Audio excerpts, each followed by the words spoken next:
बिस्मिल्लाहिर्रहमानिर्रहीम अस्सलामुअलैकुम। आज मैं आपके साथ रबड़ी दूध की ज़बरदस्त रेसिपी शेयर करूंगी।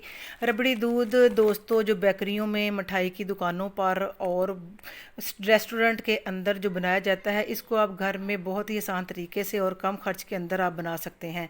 तो आज मैं आपको बहुत ही आसान तरीके से रबड़ी दूध बनाने का तरीका बताऊँगी, जो आप बनाकर बेहद खुश होंगे और आप जिसको भी पिलाएंगे वो बेहद पसंद करेंगे। गर्मियों की ये सौगात है, आप इस रेसिपी को ज़रूर ट्राई कीजिएगा।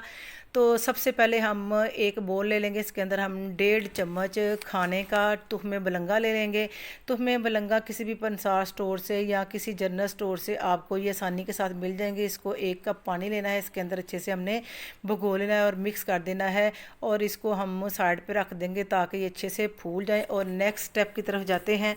नेक्स्ट स्टेप में एक हमने थोड़े से भारी पैंदे की कढ़ाई ले ली है। आप कोई पतीली वगैरह भी ले सकते हैं, कोई सॉस पैन, कोई फ्राई पैन भी ले सकते हैं। तो 1 कप चीनी हमने ली है। मीडियम आंच के ऊपर हम इसको अच्छे से कैरामलाइज़ करेंगे, क्योंकि हमने गोल्डन सा इसका कलर लाना है। गोल्डन से कलर में रबड़ी तैयार होगी तो बहुत ही खूबसूरत देखने में भी लगेगी और जायके में भी ऐसे लगेगा जैसे हमने इसके अंदर कोई कंडेंस मिल्क वगैरह इस्तेमाल किया है। बहुत ही ज़बरदस्त फ्लेवर इसका बनेगा। तो मीडियम आँच में हमने इसको 4 से 5 मिनट लगे हैं। तो चीनी हमारी अच्छे से मेल्ट हो गई है, कैरामलाइज़ हो गई है। अगर आप चीनी हमने नॉर्मल, इस 1 किलो की रेसिपी आपको दूध की रबड़ी की दे रही हूँ, दूध हमने 1 किलो लिया है। और अगर आप थोड़ा, ये बिल्कुल नॉर्मल मीठा मैंने इसके अंदर ऐड किया है। और अगर आप ज़्यादा मीठा इस्तेमाल पसंद करते हैं तो आप इसके अंदर और भी मीठा इना डाल सकते हैं। अब 1 कप की जगह आप 1.5 कप भी इस्तेमाल कर सकते हैं, लेकिन ये परफेक्ट नॉर्मल मीठा है जो नॉर्मल खाने वाले हैं। तो जैसे जैसे आप इसके अंदर दूध डालते जाएंगे तो ये जो चीनी हमने इसके अंदर कैरामलाइज़ की है ये थोड़ी सी थिक हो जाएगी और आपने घबराना नहीं। बाज़ लोग इसी स्टेज पे घबरा जाते हैं कि हमारी रेसिपी ख़राब हो गई है, लेकिन रेसिपी बिल्कुल ख़राब नहीं हुई। जैसे जैसे हम दूध इसके अंदर डालते जाएंगे, इसको हीट मिलती जाएगी तो ये अच्छे से खुद ही पिघल जाएगी और दोबारा ये लिक्विड फॉर्म में आ जाएगी। तो 5 से 7 मिनट हमने इसको मीडियम आंच पे पका लेना है। ये एक साइड पे हम पकते रहता है चूल्हे पे, दूसरी साइड पे हम 1.5 टेबलस्पून वनीला कस्टर्ड का लिया है और इसको हमने आधा कप दूध के साथ अच्छे से मिक्स कर लेना है। आप दूध की जगह आधा कप पानी का भी इस्तेमाल कर सकते हैं। तो इसको अच्छे से हम मिक्स कर लें कि ताकि कोई गुठली वगैरह इसमें ना रह जाए। और इसको हम दूध के अंदर जब ऐड करेंगे तो ये बहुत जल्द थिक होना स्टार्ट हो जाता है। तो 5 से 7 मिनट के अंदर जो दूध हमारा काफ़ी हद तक थिक हो गया है, थोड़ा गाढ़ा भी हो गया है। अगर हम इसको ज़्यादा दूध को भी पका लेंगे तो ये बहुत ज़्यादा गाढ़ा हो जाएगा और ये भारीपन का एहसास दिलाता है जब हम इसको रबड़ी दूध को इस्तेमाल करेंगे। तो क्योंकि दूध ने तो खुश्क होते जाना है, तो इसीलिए इसकी यानी कि जो कंसिस्टेंसी है इतनी ही रखने के लिए हमने इसके अंदर थोड़ा सा कस्टर्ड पाउडर इसलिए ऐड किया है ताकि ये थोड़ा सा थिक भी हो जाए और ये थोड़ा रनी भी रहे और इस तरह अच्छा भी लगता है और मज़े का भी लगता है। तो आपने चम्मच को मुसलसल हिलाते जाना है।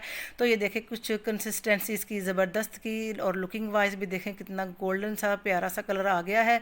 तो ये गर्मियों की सौगात है, आप इस रेसिपी को ज़रूर ट्राई कीजिएगा। और वनीला कस्टर्ड डालने के बाद भी हमने इसको 3 से 4 मिनट सिर्फ पकाना है, ज़्यादा आपने बिल्कुल नहीं पकाना, क्योंकि हमने इसको बहुत ज़्यादा गाढ़ा नहीं करना और ताकि वनीला कस्टर्ड का जो कच्चापन है वो अच्छे से दूर हो जाए। इसको हम एक बोल में ट्रांसफ़र कर लेंगे। तो इसको हम रूम टेम्परेचर पे चाहे ठंडा कर लें, चाहे आप अगर जल्दी है तो फ्रीज़र में भी रख सकते हैं इसको ठंडा करने के लिए। हमने इसको फ्रीज़र में रखा है तकरीबन 15 से 20 मिनट के लिए। तो ये बड़े अच्छे से देखें ठंडा हो गया हुआ है और इसके ऊपर जो बलाई वगैरह आ गई है इसको भी आप अच्छे से मिक्स कर लें।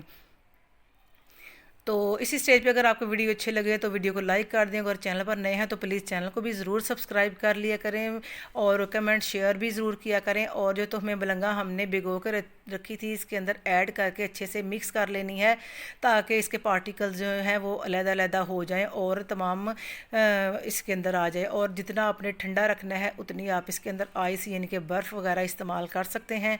अगर आप ठंडा कम पीते हैं तो बर्फ़ कम डाल लें, अगर ज़्यादा ठंडा करना है तो फिर आप ज़्यादा भी इसके अंदर ऐड कर सकते हैं।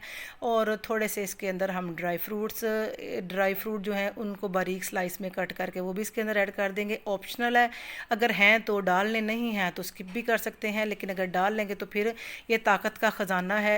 ये तो हमें बलंगा वैसे भी गर्मियों में हमें इस्तेमाल करनी चाहिए। इसकी तासीर बहुत ठंडी है, ये मैदे और जिगर की गर्मी दूर करती है और तबीयत की जो गर्मी और भारीपन है वो भी दूर करेगी इंशाल्लाह और फ़रहत आपको देगी। तो इंशाल्लाह आप बताएं आपको रेसिपी कैसी लगी, अपना फीडबैक भी ज़रूर दिया करें।